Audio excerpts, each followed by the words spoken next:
Yesu ashimwe kandi abasabe tugire gutya turamukanye. Murakoze cyane. Imana yatwongeye uno munsi nk'Imana nziza ngo tubemo, tunezererwe, tube aha turi, dushobore kuririmbira, dushobore no kuyitega icyo nayo yotubwira. Imana ni nziza kandi ni nziza cyane. Ndi imbere yanyu uyu munsi ari jewe Imana yateye iteka ngo tuvugane amajambo yayo. Mu by'ukuri n'amajambo y'Imana, kuko umuntu avuga ku giti ciwe birashika akabura n'icyo avuga. Je mpagaze imbere yanyu nitwa Nzeyimana Janvier, nkaba ndi umukristo wa hano. Ijambo Imana yashize ku mutima wanje ni ijambo dusanga mu cete cyandikiwe Abaheburayo. Icete cyandikiwe Abaheburayo igice ca 10 ku murongo wa 38, mugabo turahera ku murongo wa 37.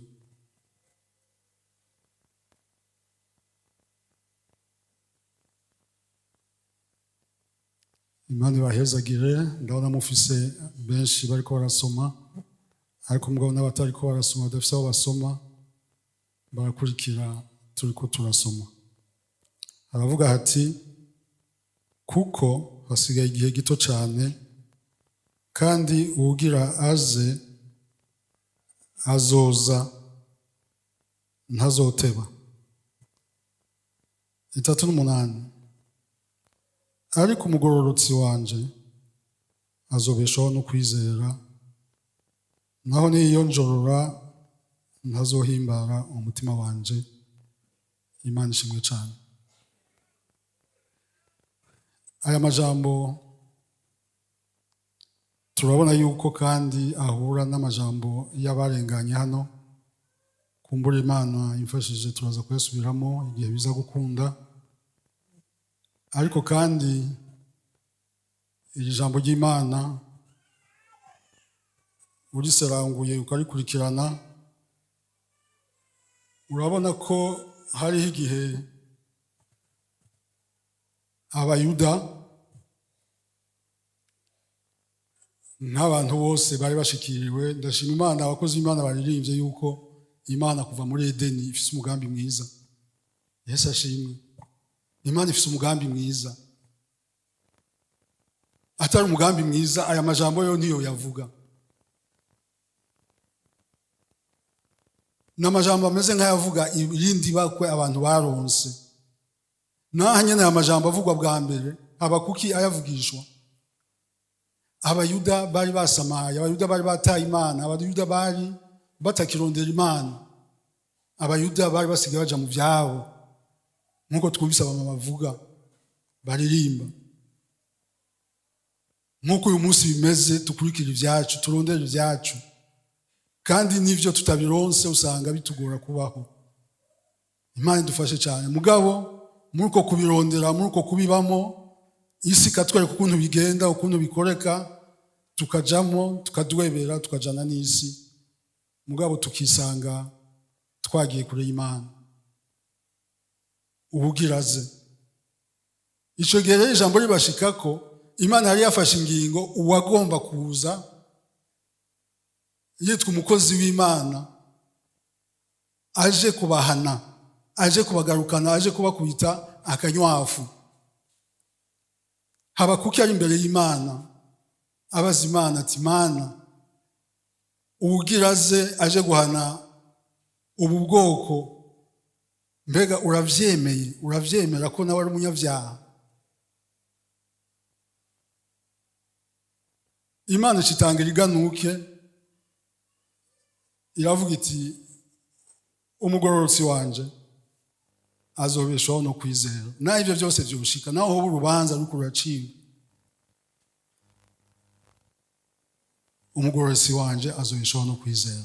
Yesu ashimwe cyane. Iri niryo jambo turonse muri iki gitondo. Uyu munsi turafiseho turindiriye azoza. Uyu munsi nta gihinduka, tubandanya kubaho kujyanye n'abakera babayeho. Ni jambo riza rije kudukebura, rije kutubwira riti mube maso, bama babivuze tube maso. Hari uzoza aje guca imanza, hari igihe kizoshika dushikirwe n'imanza.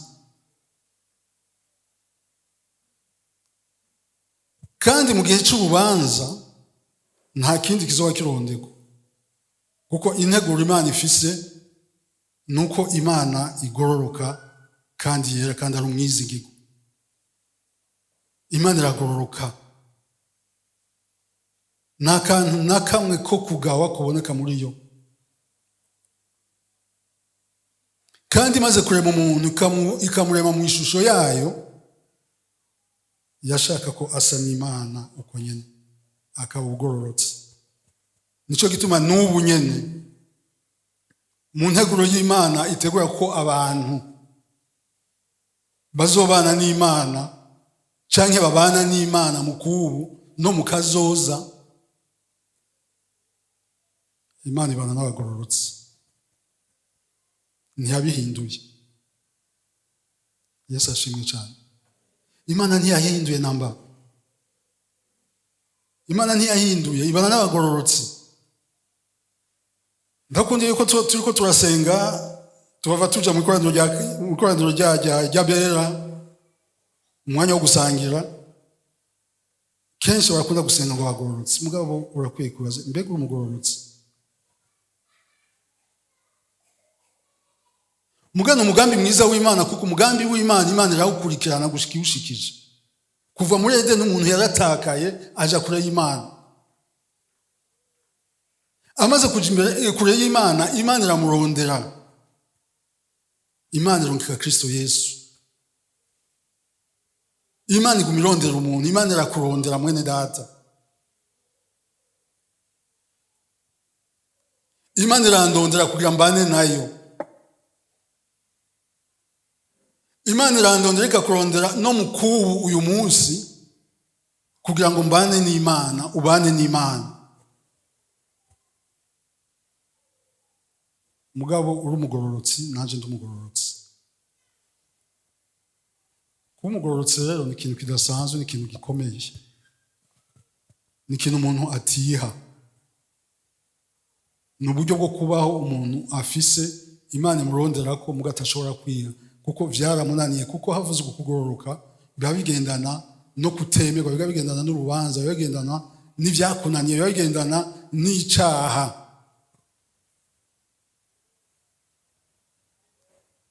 Yesu ashimwe. Yesu ashimwe. Kandi kuwa Mungu hezi umukozi w'Imana yari hano, niwe yavuze ati ibintu vyabaye ukundi, no kwihana abantu ntibihana. Mu ijambo ry'Imana riremeza ko wowe nanje ku munsi ijambo rivuga riti ukwiye kwizera, kuko ngaha avuga ngo azobeshaho no kwizera. Ukwiye kwizera ko ari ryo, nuko icyaha kibunze kurugi. Ku munsi kirakurondera, ku munsi kirakuronka. Kuko ijambo ry'Imana riravyemeza rikavuga riti uvuze ko udakora icyaha ubeshe Imana mu majambo yavuze. Uri umunyantege nke, ndi umunyantege nke. Imana iragororoka, irera, nta kantu na kamwe witora kwikosa. Mugira ashaka ko mubana ugororoka. Bisigura biti ku munsi utegereza kuba umuntu yihana.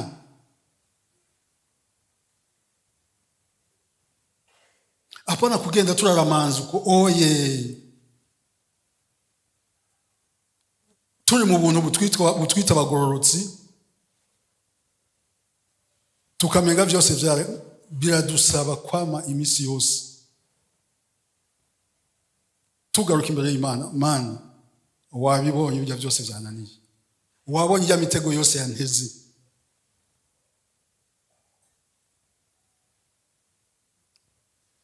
Ikibazo kiriho rero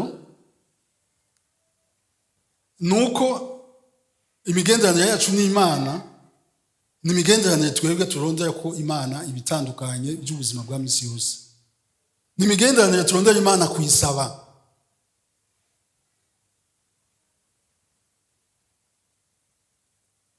Ni imigenderanire turondera Imana tubwira tuti uri Imana, nivyo uri Imana, turagukujije, uri hejuru y'ibintu byose, turagutaziriye, turaguhezagiye. Ariko Mana, na ya proje uyime. Yesu ashimwe cyane. Aya majambo arashaka kutugarukana tumenye ingene tutegerezwa kubana n'Imana.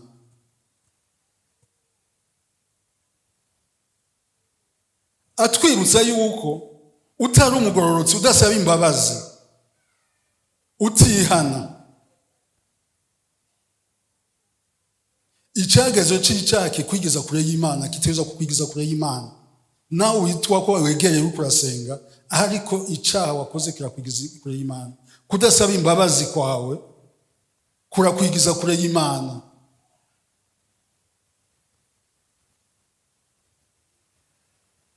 Ndashaka ko mbere ijambo rirashaka ko mbere y'ibindi byose utahora kukeneye Imana, ko mwaba mubonana ku munsi ku munsi, mwaba mubonana ku munsi ku munsi, atari kwa Mungu gusa,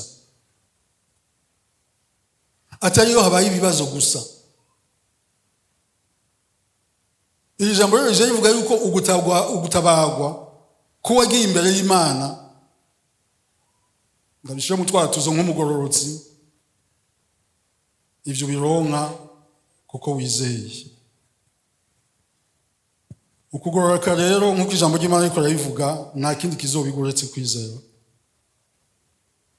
Mu yandi majambo, ukwizera niko kugororoka. Kandi ijambo ry'Imana rikatubwira ko kugororoka kubonerwa muri Kristo Yesu. Yesu ashimwe. Dusome ubutumwa bwiza bwa Yohana,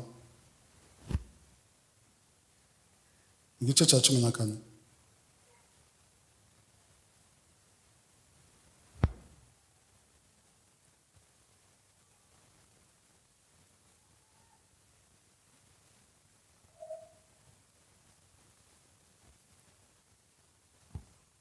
Umurongo wa mbere haravuga hati, ntimuhagarike imitima yanyu, muyizere Imana nanje munyizere. Amen. Muyizere Imana nanje munyizere. Uyu ni Kristo Yesu abivuga. Aha hasigaye nk'umunsi umwe Yesu aje gukora igikorwa cyamuzanye, afatwe, akubitwe, abambwe, hanyuma apfe kandi ahambwe. Bagira bati turaguhambye, byose biraheze. Mugabo aha nyene muri ibi ariko arababwira imbere yaho byose ingene bizogenda, ko ariko arabasezera ibizomushikira, ko bariko baramubona, bizoshikana basubire kumubona. Bakabazanya bati none agiye he? Akabaga ati ngiye kwa data. Bakamubaza bati iso ninde? Agasubira akababwira amajambo agumye ngo ubaza data ninde kandi umbona, je na data turi umwe. Bati none kugiyeyo twege tuzozayo gute? Arababwira ati ni jewe nzira n'ukuri n'ubugingo, ni jewe nzira yo gushikayo. Ayo majambo yose arabazazanira. Urabona ko Yesu avuga aya majambo, mwizere Imana nanje munyizere, ntimuhagarike imitima. Urabona ko amajambo yababwiye yose bahagaritse imitima. umuntu Yesu bari bamaranye igihe, umuntu Yesu bamwe bari babonye amadiri y'ivyo bazoba, y'ivyo bazokora, y'ivyo bazokunguka. Bavuga ati no Yesu aragiye, no bizogenda gute? Muga twumvise ijambo ritubwira ngo iki mu Baheburayo ngo ugiye kuza araje, ari hafi. Yesu aravuga ati munyizere kuri ivyo vyose, no muhagarika imitima kubera iki? Ijambo nshaka ko dukuramo ngane ijambo ryo kwizera. Kwizera. Kwizera kuguha ukugororoka.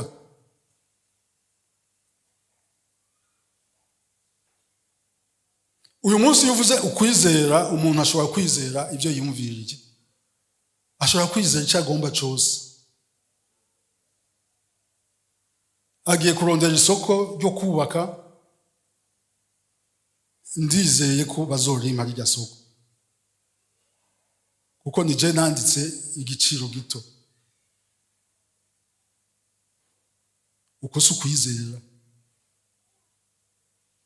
Siko Yesu yavuze.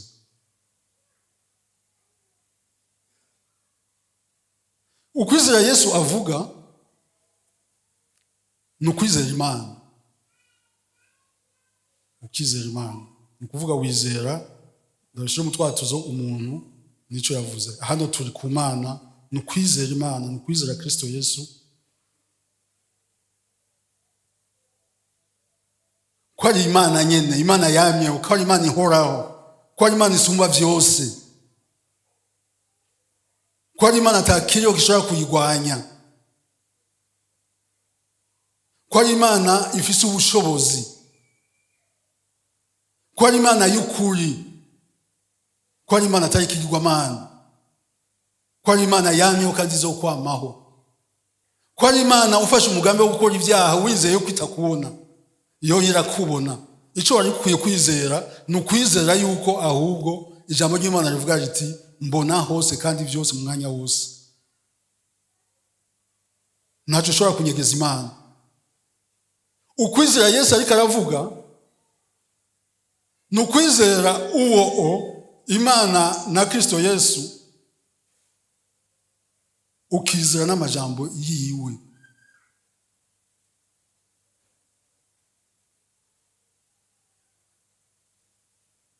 Amajambo urayumva, ukwizera uko kugenda, uko kuza. Paulo yarabivuze abibwira Abaroma, ukwizera guhera ku ijambo. Nuwarivuze ukamwemera ko ivyo avuze ari byo, kandi nawe ivyo avuze nta na kimwe gishobora kuvako. Muga amajambo y'Imana ikintu ca mbere asaba nuko tugiranira imigenderanire, nuko tubana. Ikintu ca mbere isaba kumvira ugashitsa ivyo yavuze. Ni kangahe ivyo Imana ivuga tubirenga ntituvyumva? Ni kangahe? Kumvira ugashitsa. Niho rero umaze kumvira wizeye aya majambo, wizeye yuwa yavuze, uzi ko ari umwizigirwa, uzi ko atabesha, uzi ko agororoka, uzi ko ubutunzi bwose ari ubwiwe mu isi, uzi yuko amahoro abariko baradusabira amahoro, ko amahoro ari wayatanga kurusha uko isi yatanga. Niho rero rirya jambo mu Baheburayo 11 rivuga ati kwizera nuku rica rigushikako. Niho wizera udakekeranye uti ibi bitegerezwa kuba kuko ubivuze ntabesha. Yesu ashimwe cyane. Ukwizera. Turenganye rero ko ukwizera umugororotsi abaho abeshejeho no kwizera, ni kuvuga aza kuba umugororotsi kubera ukwizera yagize kuwutanga ukugororoka ari Kristo Yesu.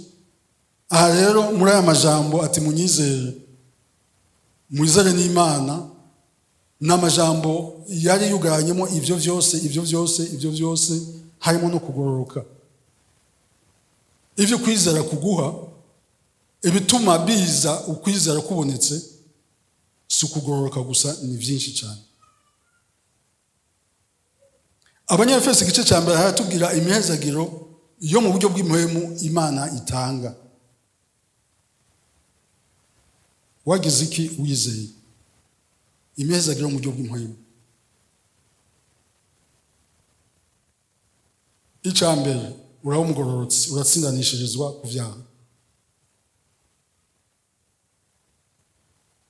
Icya kabiri, tuce dushira hejuru abiyumvamo, tuce ducika iki abana b'Imana. Abana b'Imana bari ngaha ni bande? Uwo ni umuhezagiro wo mu buryo bw'impwemu. Icya gatatu, aca duterura akatwicarana hamwe na Kristo Yesu mu ijuru. Aho Kristo Yesu yicaye. Uyu munsi turi kumwe nande na Kristo Yesu mu ijuru. Uraho niwe ariko avuga dai ariko wa Mungu heze. Abantu muvuga ijambo ry'Imana muraduhenda. Murirwa mu manza z'amatongo hariya aye ariko mukaza mukavuga ngo banyu ni mu ijuru. Imana dufashe cyane. Wacu ni mu ijuru. No utavyizeye ukizera ko amatongo uri kuraja kuyaburana ko iwanya ari ku isi. Uzoguma mu isi ntumbaze. Iwacu ni mu ijuru twicaye na Kristo Yesu. Aradusengera n'umuhezagiro wo mu buryo bw'impwemu. Utuma uri kurasenga urabizi ko ari uko biri. Usenga uzi ko Kristo Yesu hariya mu ijuru aguma agira gutya. Abarungika ibibazo, abarungika amasengesho akavuga ati iki ni cya mutama prote bamarayika manukana. Yesu ashimwe cyane. Uko niko akora. Nikutegereza kwizera. Hariho kwizera kubi rero kuriho muri iki gihe. Ukwizera Imana gusa. Ukagira ngo kurahagije, kuratosheje. Urashobora kwizera Imana ugasanga iyi migisha yose ntubironse ko. Ugasanga ibi byose byamuzwa ku kwizera ntubironse kuko wizeye igice. Wizeye Imana. Kwijambo ry'Imana rivuga ngo n'amadayimoni yizera ko Imana iriho. Mugabo ntakizwa.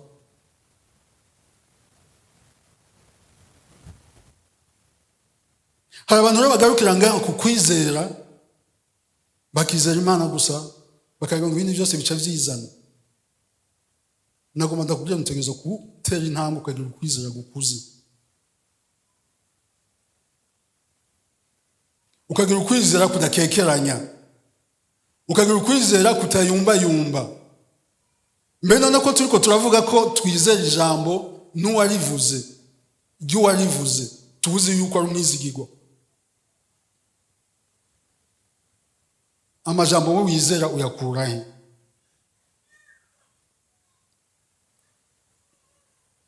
Umukozi w'Imana Imana muhezagire. Aho yavuze ati no mu busaza bwanyu mumeze imvi.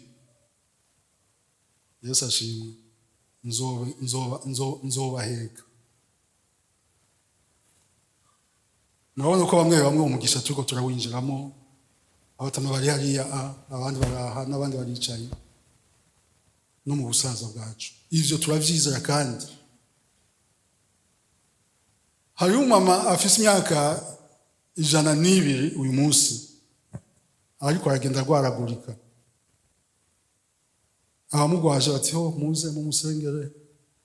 Muze mu musengere araremvye. Imana yavuze ati uzoramba.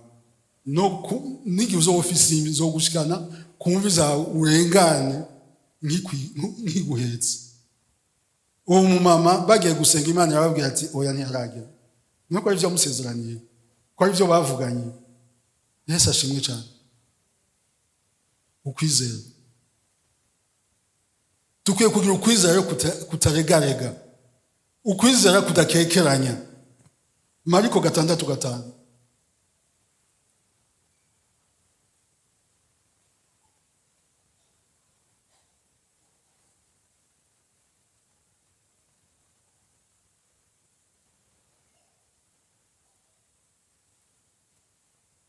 Mariko igice cya 6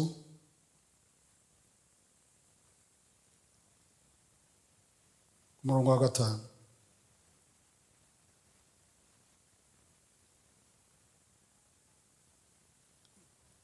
Duhere ku murongo wa mbere dusimbe wa 3 tuce dushika kwa gatanu. Uwa mbere havuga gutya: avayo aja mu ntara y'iwabo, abigishwa biwe baramukurikira.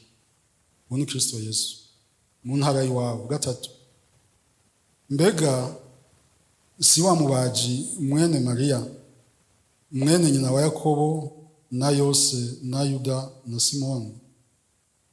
Bashiki biwe nabo ntibari hano iwacu? Ivyiwe birabatsitaza. Gatanu: maze ntiyashobora gukorerayo igitangaza na kimwe atari abarwayi bake yarambitse ko ibiganza akabakiza. Yesu ashimwe cyane. Aba bo mu ntara ya Kristo Yesu, kimwe na Petero agendagenda ku mazi hejuru, n'abandi bameze gutyo, bagize ukwizera kungana gutya. Naho irindi jambo ritubwira riti ukwizera kungana n'akabuto ka sinapi. Aka kabuto ka sinapi ni ukwizera kw'abahizi, ni ukwizera gukuze.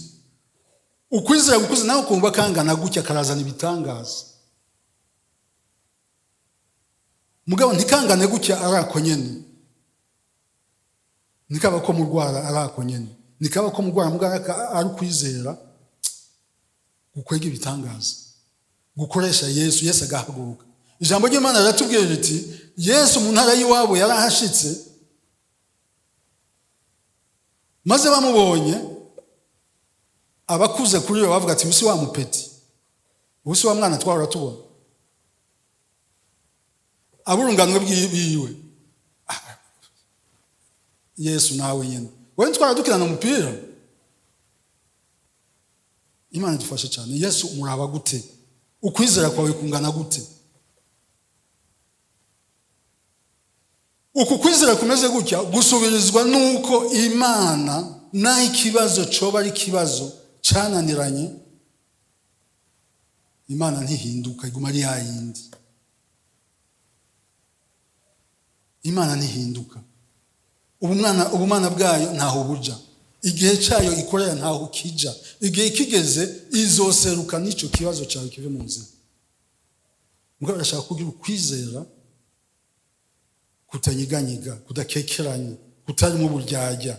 Kuko abandi bafite ukwizera k'uburyarya babesha n'ubicaye ngaha aye, ugasanga baherutse binjira mu ishengero kugarekana yuko bizeye. Mugabo kumbura akizera gutyo bivanye n'ukuntu bize, n'ukuntu babwiwe, atari amahitamo yabo.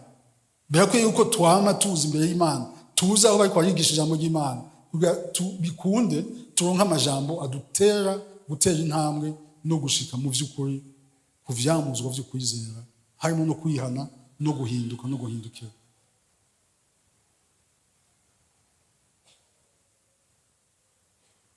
Tugomba dusenga Imana. Yesu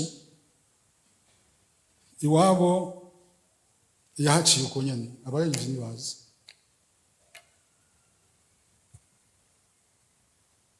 Yahaciye uko nyene, maze ijambo ry'Imana rivuga ngo abakifisi bakwe, abagiriwe ibakwe nibo yagenda akora ko gutya.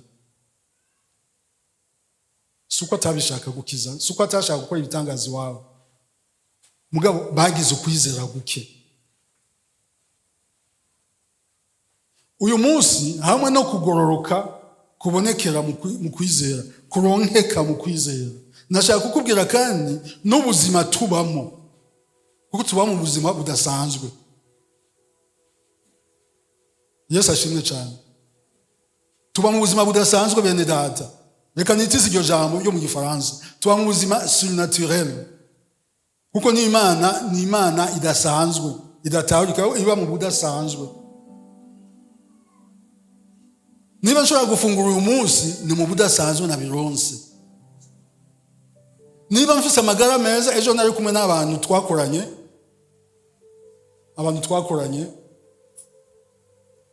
maze hafi imyaka ingahe ndi mu karuhuko k'izabukuru, bambwiye ati turabona ataco vyagutwaye. Ndababwira ni ubuntu bw'Imana. Yesu ashimwe cyane. n'ubudasanzwe bw'Imana buguma butembera iruhande rwanjye. Kuko uretse n'ivyo no ku bantu canke kuko ivyo byose tubibamo uko nyene. Aho ubuntu bw'Imana n'ubudasanzwe bw'Imana haba n'ubudasanzwe bugwanya ubudasanzwe bw'Imana, bwifuza kugukuraho Imana igushize heza bukakuzana habi.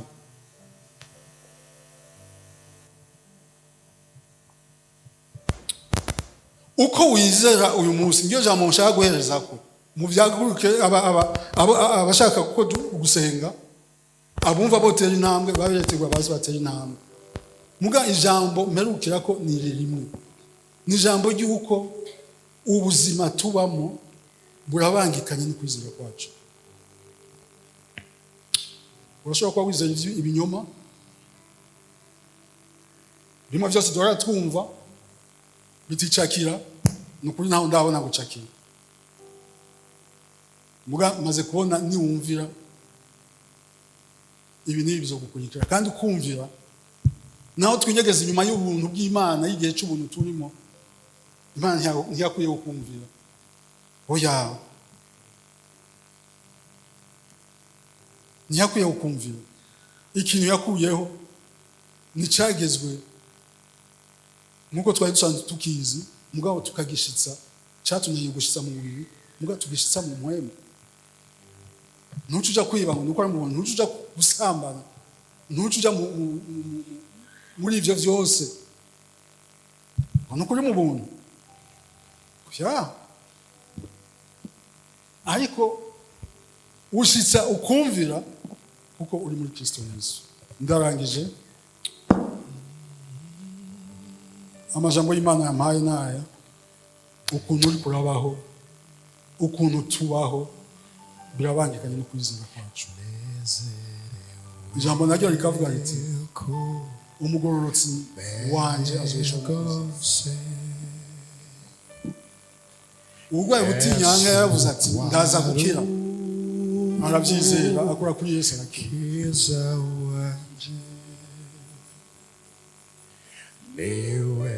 Nagomba uwumva ukwizera kwiwe ko gukeneye kongerezwa avyaguruke dusenga Imana.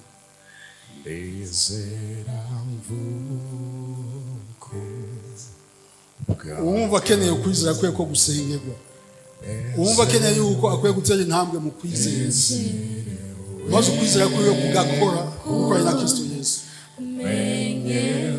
avyaguruke dusenga Yesu kwarukiza wanje, niwe yancungu jamaraso, nizera nguku bwakari. Yambwiye ko ndu munyabyaha, ndihana ndize yarangiza, nibyo ndirimba, nibyo mvuga,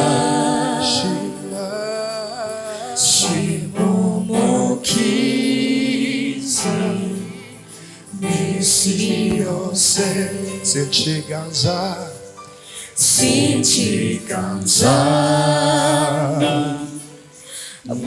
mwigabiye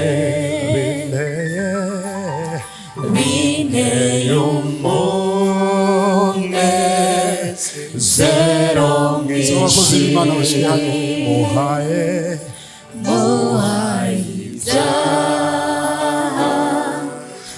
vyanyanduza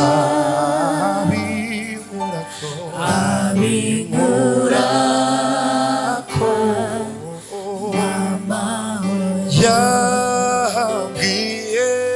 yambwiye ko ndu